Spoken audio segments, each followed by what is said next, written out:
The Senate voted yesterday to advance more than $95 billion in funding to Ukraine on Sunday, though Republican opposition to the bill was fierce. Senator Rand Paul had some choice words for his colleagues. Take a look. Open the champagne, pop the cork. The Senate Democrat leader and the Republican leader are on their way to Kiev. They've got $60 billion they're bringing. I don't know if it'll be cash in pallets, but they're taking your money to Kiev. Now, they didn't have much time, really no time and no money to do anything about our border. We're being invaded. A literal invasion's coming across our border. 800,000 people came illegally in the last month, and all they had time to do in the Senate was get the money, get the cash pallets, load the planes, get the champagne ready, and fly to Kiev.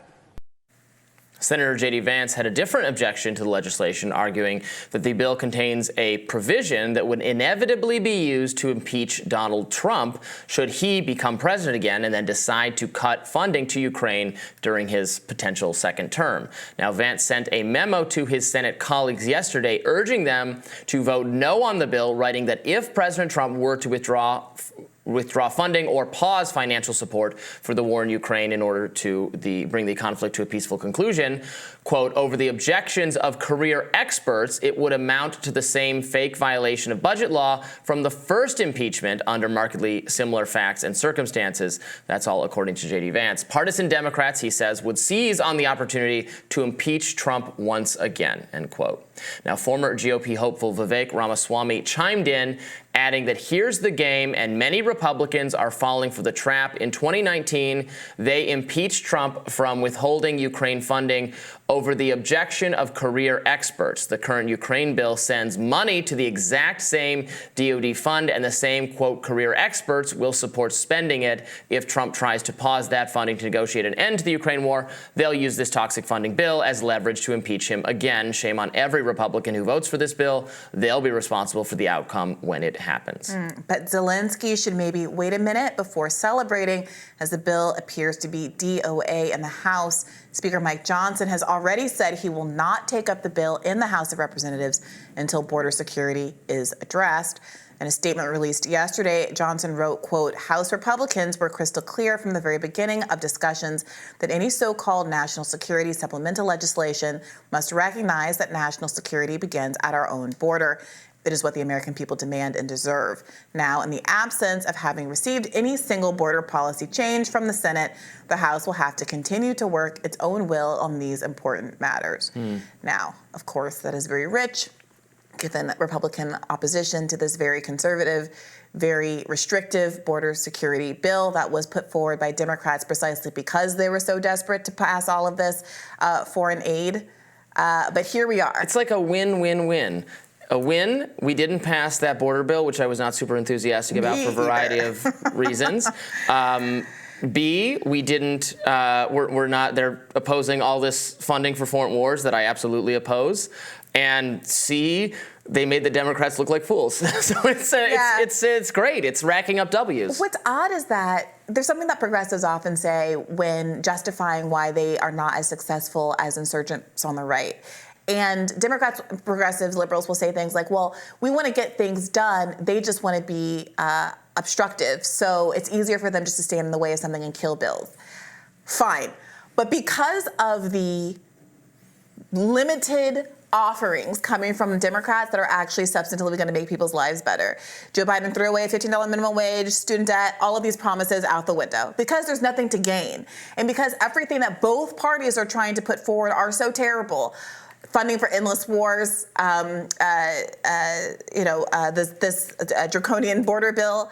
I'm feeling very libertarian right now, Robby. Oh, great. I'm feeling very much in alignment with you, or I just hope the whole thing stays gummed up until we have some change, some substantial change. I sensed us getting along much better this morning than I anticipated, since we were both in terrible moods this morning. But look, this is still not good for the American public. I mean, Joe Biden is out here crowing about inflation numbers being down, and that is true. But in these core areas, the core areas that frankly drive inflation, generally speaking, of housing, food costs, insurance, and health insurance and education, prices are still sky high. So yes, it is true that if you looked at one of those, remember when Biden was putting out those 4th of July ads that said, your corn on the cob is 5 cents cheaper than it was 2 years ago? Yeah, I think that is true, but it's not really translating to people's lives in a meaningful way. We're existing as members of a generation that's the first to be worse off than their parents. I mean, we all know the whole long litany of depressing stats that are facing the American public. I just see that Mitt Romney has called the $96 billion foreign aid package the most important vote we will ever take as U.S. senators. That's the most important vote, is to continue funding a doomed military effort. And that's not my subjective opinion that it's doomed. That is the opinion of our own military intelligence advisors. That is the opinion of Zelensky's top general, Zelensky. And the result of them losing this war is not going to be the entire collapse of Ukraine. It's going to be some territorial cessations. And that's what's going to happen anyway.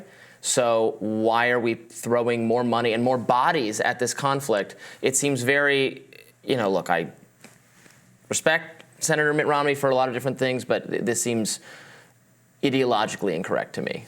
And to be clear, it's what's going to happen, because it has been clear from day one that Russia's the nuclear power. America does not want to engage, and there are limits to how much we're actually going to be able to support Ukraine, and Ukraine is never going to be Russia. So those are the pieces that have been on the board since day one, which is why America has an enormous amount of blood and responsibility on its hands for having thwarted negotiations in the month or so immediately after the conflict emerged. It's worth noting that there were two Democrats/independents that did not vote for this funding bill in the Senate. Bernie Sanders and Jeff Merkley were the only Democrats, and obviously Bernie's an independent, to not vote for this funding, which again would also ban funding for UNRWA as Gazans face a incredible humanitarian crisis. Right. Well, we will continue to follow that, see if any legislation makes it out of this Congress, but glad to have you on my side in just opposing it. I mean, the political implications of that, though, I think are really quite dire. I've mentioned this point before, and the more time goes by, the more I come to believe it's a really good one, that the absence of a primary has not only had the effect of ensuring that Joe Biden is the nominee in all likelihood, unless there's some pretty big change-ups happening here at the end, but that there is no affirmative vision for the Democratic Party. I saw people start to tweet things like, when are we getting Biden's platform? 4 years ago, people made fun of Donald Trump for not actually having a platform. He had like a paragraph that he posted to his website at the same time that Elizabeth Warren was throwing out wealth taxes and Green New Deals, and Bernie was doing the same, and Kamala Harris had her weird roundabout version of healthcare, and everyone was competing for a marketplace of ideas in this packed Democratic primary. And it was something that Democrats looked down at their nose at Republicans for not having an affirmative vision for the country. And I think they were right to make that critique. And now look.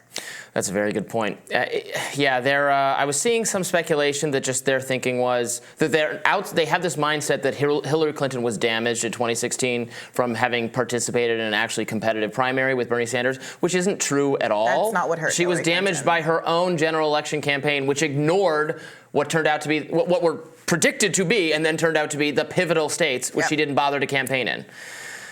So bad. Well, we'll see where this takes us. More Rising right after this.